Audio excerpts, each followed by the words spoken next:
They were not here to fight. The sky was turning dark, even though it was still afternoon. The sun was hiding behind strange clouds that were not there a moment ago, and people in the small desert village looked up with confusion and fear. Children ran to their homes. Mothers called their names loudly, and old men stared at the sky like they had seen a ghost. Then a sound came, not loud, not like thunder, but deep and strange. It made the ground feel soft under the feet, like it was breathing, and something large was coming from above. Slowly, silently, and in the middle of the dry, empty desert outside the village, a silver ship appeared from the clouds. It was round, smooth, and glowing with a soft blue light. People shouted and ran to hide behind walls. Some locked their doors. Some pointed phones at the sky, trying to record, but the network was already gone. No signal, no calls, just fear and silence, and the ship came closer and closer, then gently landed on the sand without making a single noise. No soldiers came out. No weapons showed, just a small door opened on the side of the ship, and from inside came a shape, slowly stepping into the hot air, thin arms holding something. Something small, something alive. It was a tall figure with pale skin, large dark eyes, and thin hair that floated like it was in water. And in her arms was a child, not crying, not scared, just holding on tight. The woman walked a few steps and then stopped, her knees shaking, her breath short, her skin shining with sweat or something like it. And then she spoke in a voice that was soft but filled with pain. She said only one thing, please, just one bite. The villagers did not understand. They looked at each other, confused, scared, unsure if this was a trick or a message, but she spoke again. Slower this time, as if every word was too heavy. Please, just one bite. She looked at her child, her face filled with worry and fear. And then her legs gave up. She fell down slowly, like a tree falling in slow motion, landing in the sand, holding her child close to her chest. Her eyes still open, but her lips stopped moving. The child looked up, not crying, not talking, just staring at the people with large bright eyes that seemed to glow in the shadow of the ship. He was breathing fast, his small hands gripping her dress.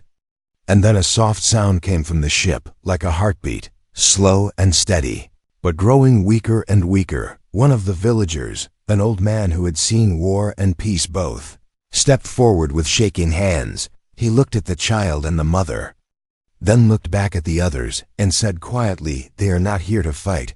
More people gathered slowly closer now. Some brought water, some brought food, but no one knew what to do. The woman was still, not moving, maybe sleeping, maybe dying. No one could tell, and the child just kept staring, his eyes now filled with something that felt like a question. A few minutes later, soldiers came in armored trucks, scientists came in shiny white suits, cameras followed them, drones flying above. Voices shouting orders, "Stay back, keep distance, don't touch them." And the old man who had stepped forward stood in front of them and said again, "They are not here to fight."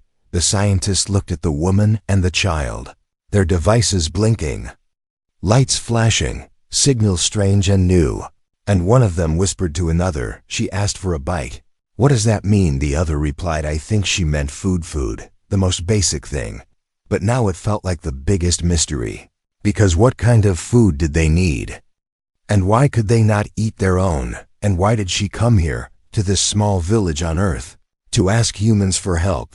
The sun was now low in the sky. The air was quiet. The ship was still. And the woman was lying on the ground with her child in her arms. Not dead, not alive, just holding on to something no one else could see. And in the air, there was a feeling not of fear, not of war, but of something else, something lost, something hungry. The child finally spoke, one word, clear and soft, "Mother," and his voice echoed in the minds of everyone present, not through ears, but through something deeper, something inside the heart. Please, just one bite. The food they needed was forbidden.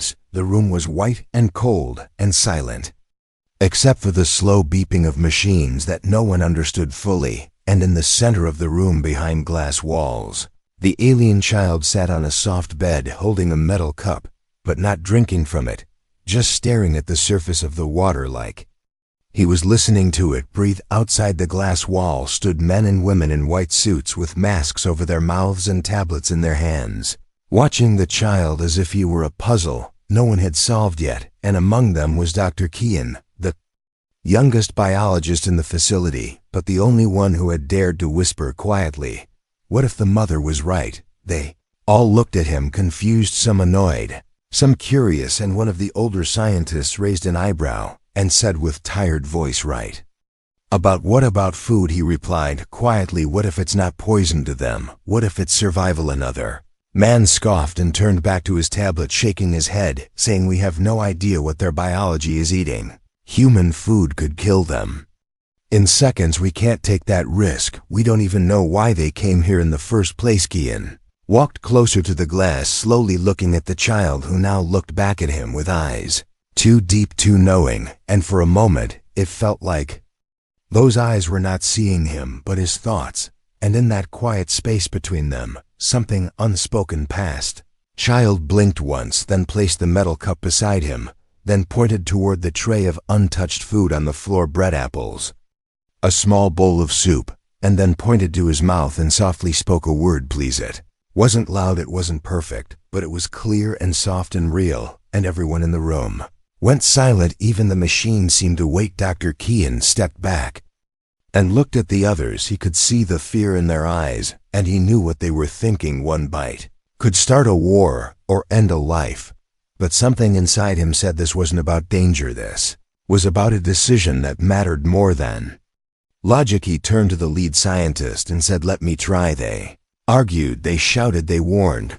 But in the end he was given 5 minutes, just 5, and a single piece of bread, in a sealed room with every camera watching. Every breath counted inside the room. The child sat still, watching Kean enter slowly, holding the bread like it was something sacred, not food, not danger, just a small moment of trust in time. Kean knelt in front of him and offered the piece gently without speaking, and the child looked at it, then at him, and then at the glass, as if asking, "Is this allowed?" Kean nodded slowly, then placed it in the child's hand. Child held it gently, turned it slowly, then took a small bite, just one tiny piece, and chewed carefully with closed eyes. Everyone watching held their breath, expecting screams or blood or collapse. But none of that happened. Instead, the child opened his eyes, and for the first time he smiled just a little, and his cheeks glowed softly like a moon behind a cloud. Then suddenly machines beeped, lights blinked, and voices shouted something about energy levels, something about temperature rising, and guards rushed forward. But the child stayed calm. He stood up, walked to the glass, and placed his hand on it, leaving behind a faint blue mark like light from a star, and spoke again, "Mother." In another room, the alien woman still lay silent, her skin pale, her breathing slow, her arms wrapped around herself like she was dreaming of something warm and distant and impossible. But the moment her child said the word, something in her moved. Her fingers twitched, her head turned, and her eyes opened just a little.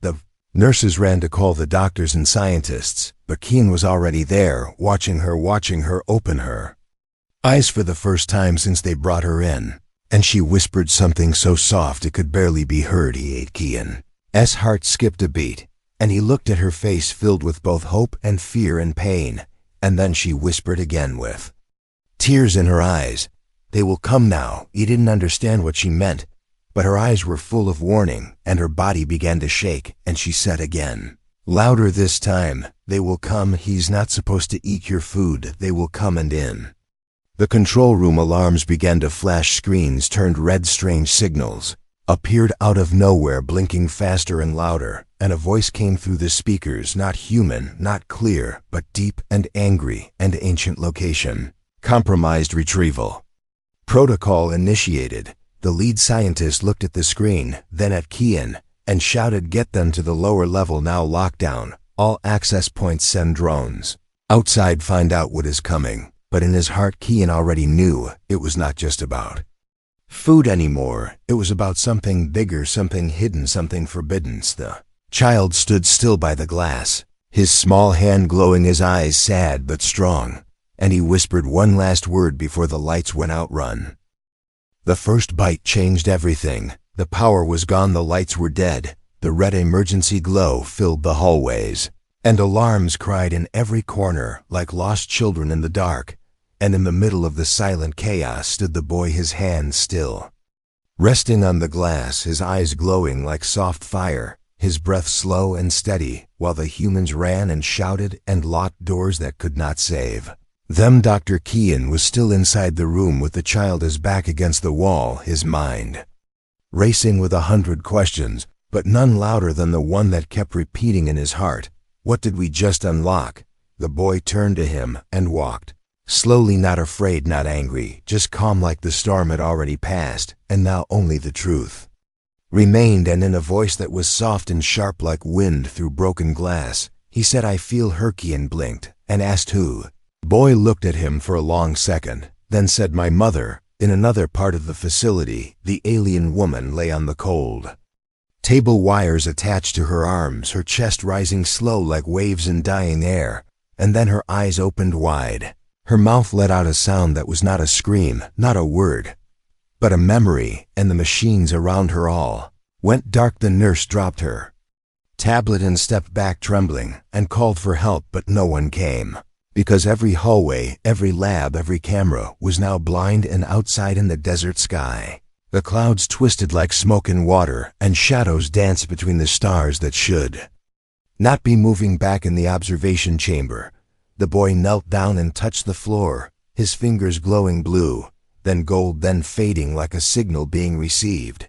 And then he said, quietly, "I can hear them now." Kian leaned forward and asked, "Who do you hear?" The boy looked up and said, "The ones who made us." And in that moment, the walls began to vibrate, a deep hum filling the said room, like the heart of the earth was waking up, and far above them, in orbit, something invisible, something massive opened its eyes. For the first time in years, Kian reached for his radio, but it was dead, his earpiece silent. And then the boy stood up and walked to the door that had been locked with heavy security, but it slid open like it recognized him. And the hallway ahead was dark, but the boy's body glowed with a quiet light that pushed the darkness back. He turned and looked at Kian and said, "You gave me food, and that opened the gate. Now they know where I am." Kian followed him, his mind a storm of fear and awe and guilt and wonder. And as they walked past metal doors and broken lights, he asked softly, "What are they going to do?" The boy stopped, turned slowly, and said, "They want to take me back. They want to finish what they started." Then he walked again, past confused guards, past frozen cameras, past doors that opened before he touched them, and every step he took, the air around him shimmered like heat on sand, and the deeper he went, the louder the humming grew. And it was not just machines, it was voices. Voices that spoke in echoes that no human could understand. Meanwhile, in the command center, the lead scientist stared at a giant screen that now showed only one thing: a signal not made by humans, not made by machines, just a shape that spun slowly, glowing brighter every second. And on the floor, a translator device vibrated and showed one word over and over: "Return." Guards wanted to move in, wanted to surround the child, wanted to do something, but none of them could lift their arms, their bodies frozen, their minds clouded with images of stars and oceans and places they had never seen. And in the silence, one man dropped to his knees, crying like a baby for a mother he never had. The boy walked into the chamber where his mother lay, and the moment he stepped inside, her eyes opened fully, and her lips whispered his name, not in human words, but in something older and deeper. And the boy walked to her side and placed his hand on her chest, whispered, "Wake up." A spark ran through her body. A light shot from her eyes, and her breathing became strong. Her arms lifted, and she held her son close, her face full of love and fear and sorrow, and she said, "They will burn this world to reach you." Kian stood at the door, unable to speak, unable to move, as the air inside the room began to bend and twist, like reality was folding. And from the ceiling a beam of light came down, bright and pure and silent, and inside it floated shapes, not metal, not solid, but alive. The mother stood holding her son and looked at Kian with tears in her eyes and said, Tell them we did not come to take, we came to escape. The boy looked at the shapes above and whispered, "I'm not going with you." And the shapes flickered like broken mirrors, and the room grew colder.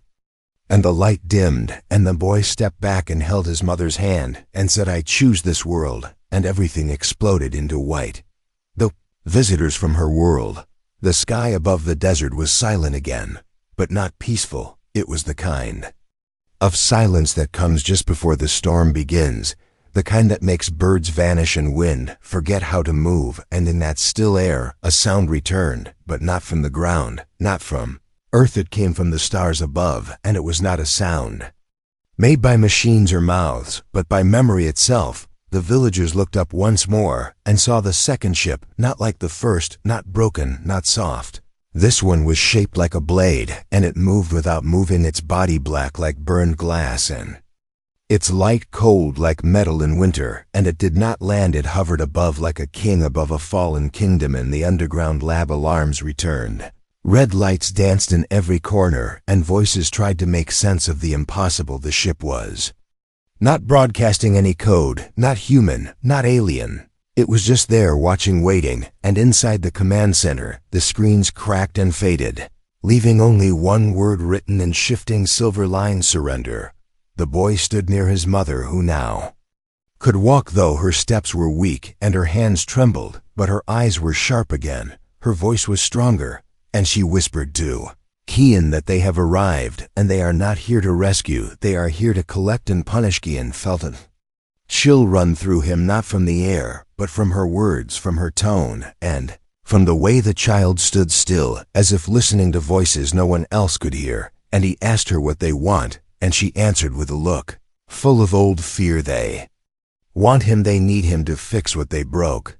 The boy turned and walked toward the viewing deck, where the sky was wide and empty, but now filled with the shape of the new ship, and he raised his hand slowly, and the ship responded with a pulse of light like thunder with no sound, and the glass in the room shook as if crying from the pressure. In the village far below, the people began to gather again, but this time not with fear, but with something older, something like instinct. They felt that this was no longer about science or stars, it was about survival, and they lit fires not to fight, but to remember who they were. The alien ship finally opened, and from it descended figures tall and perfect and cold, their skin shining like polished stone, their faces without mouth or eyes, but somehow still full of expression, and in their hands they carried staffs that glowed with lines that moved like rivers inside them, stepped onto the ground without sinking into it, as if gravity itself bent to their presence.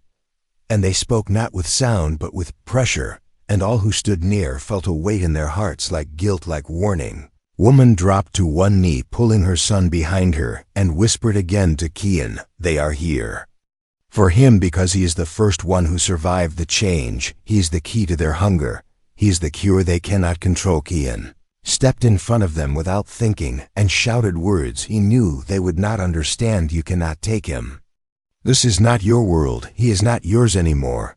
But the air around him thickened, and his voice vanished into the wind like dust, and the nearest figure turned its head slightly and stepped forward. The child moved before anyone could stop him, his hand raised, not in defense, not in fear, but in peace. And he said one word that seemed to freeze everything around him. "No." The figures stopped, the light in their staffs flickered, and one of them tilted its head as if confused or curious, and the boy walked closer, each step lighting the ground with symbols no one could read, but everyone could feel. And he looked at them and said again, this time louder, "I choose Earth." And the sky above thundered, not with clouds, not with sound, but with the echo of decision. Something ancient, something broken, was shifting inside the stars, and the lead figure finally spoke, not in words, but in a shape that appeared in the sky above, a shape of a door closing forever. Mother stepped forward, now her strength rising with the wind, and she said, "If you take him, you will lose him. If you fight this world, you will wake its fire and the ground beneath." The aliens cracked a little, not from power, but from purpose. The leader of the visitors paused, raised its staff and struck the ground once, and from that single touch, a wave spread out, a silent scream through the sand and the sky. and the child stepped into the wave, but instead of falling, he stood still and calm, and golden light rose around him, like a shield of truth. Kian watched in awe as the aliens stepped back slowly, their lights dimming their bodies, flickering like ghosts, unsure of their path, and the leader gave one final signal, one final shape in the sky: we will return. And with a flash of light, the ship began to rise, its body folding into the stars, like it had never been there at all, and the figures vanished with it, leaving nothing but soft wind and glowing sand and silence. The child looked up at the sky and whispered to himself, they were not here to fight, but they were never here to love.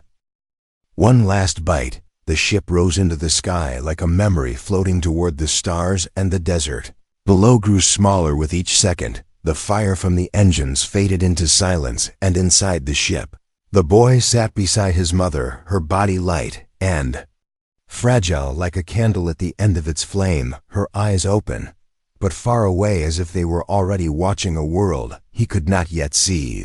Air inside the ship was calm, but heavy, filled with the scent of metal and old air, and something else, something warm like bread just out of the oven, something simple, something that reminded the boy of Earth. And for a moment, he wondered if a planet could miss someone the way people did, if the wind would remember his name when he was gone.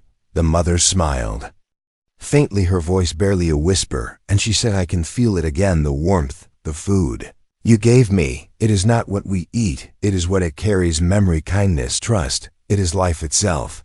Boy reached into the small pack he had brought and pulled out the last piece of bread, the same kind Keen had offered him that first day, when all he had was hunger and fear and hope, wrapped into one, and he held it in his hands gently, like it was a flower, like it was something sacred, and he broke a small piece and brought it to her lips.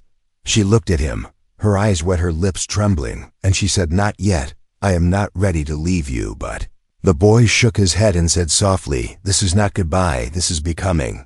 She took the bite, her hands holding his, and for a moment everything went still. The stars outside froze, the engines fell silent, the lights dimmed, and in that one bite something ancient awoke, something written in her blood and his, and in the light that now began to spread across her skin like fire made of memory. Her body arched back, her mouth opened wide, and her voice came out not as sound, but as song, a soft melody that filled the cabin with color and shape and story. The story of her people, the escape, the pain, the hope.